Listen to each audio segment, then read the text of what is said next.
The left-hand part of this piece is made almost entirely of broken power chords. These are sometimes called fifth chords or indeterminate chords or neutral chords. That is to say, these are chords without a third. In this example, we see the clearest version of this broken power chord. Here we see a B flat chord, a G chord, and a C chord. Now here it is, played in the original version. B flat, G, C.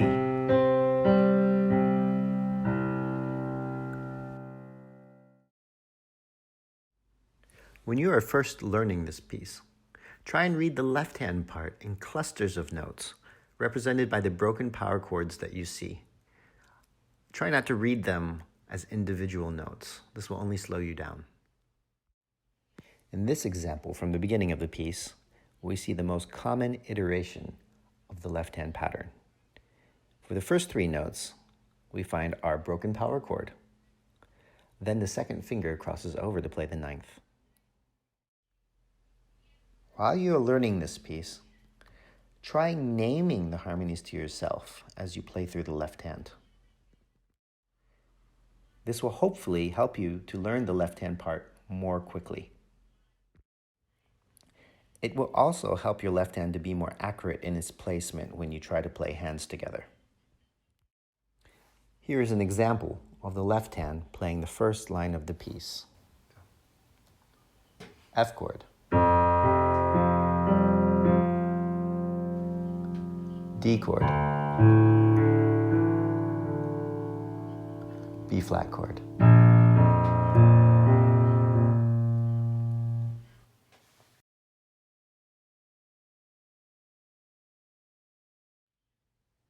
Watch out in measure 11 of this piece in your left hand. There's actually a new chord on beat 4, which changes the very last note of the measure to a G, breaking the pattern that you've been used to playing. Here is an example of the left hand playing measure 11.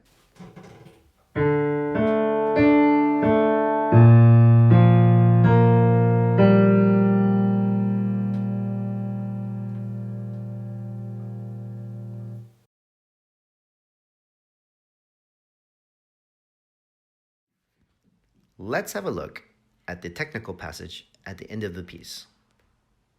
It appears rather difficult, but upon closer examination, you may notice that it is just a descending 4-note repeated pattern and another ascending 4-note repeated pattern.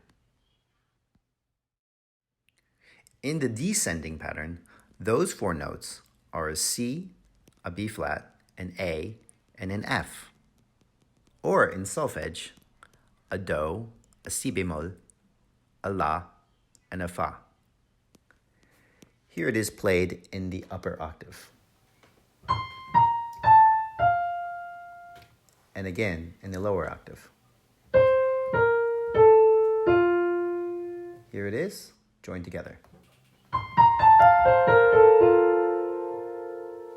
And for the ascending pattern, we have a 4-note sequence of G, B flat, C, and F.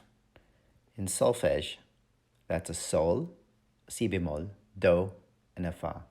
And this is repeated in both the lower octave and the upper octave, although with different fingers, as we can see in this example. Here is the lower octave. And here, the upper octave.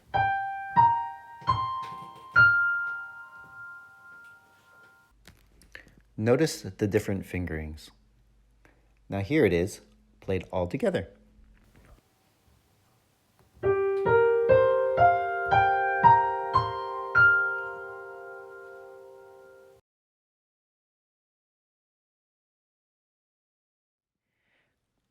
This piece is comprised of 3 larger sections, each of which you should play with different dynamics. The first section goes from the beginning to measure 8. And that entire section should be played at a mezzo piano or a comfortably soft dynamic. You will see a few diminuendos or decrescendos within this section, and they should be done within the dynamic of mezzo piano. The second section goes from the pickup to bar 9 to bar 16, and this entire section should be played at a mezzo forte. That is to say, it should be audibly louder than the first section.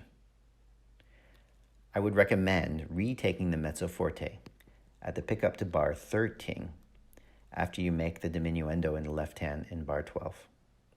This will keep the dynamic steady through the entire section. The third and final section begins at the pickup to bar 17. You should play this section at a mezzo piano, around about the same dynamic that you played the beginning, and audibly softer than the middle section. You may see some pianissimo markings in this section, specifically in bars 17, 18, and 20. These refer only to the note that the dynamic is written above, and not to its surrounding notes.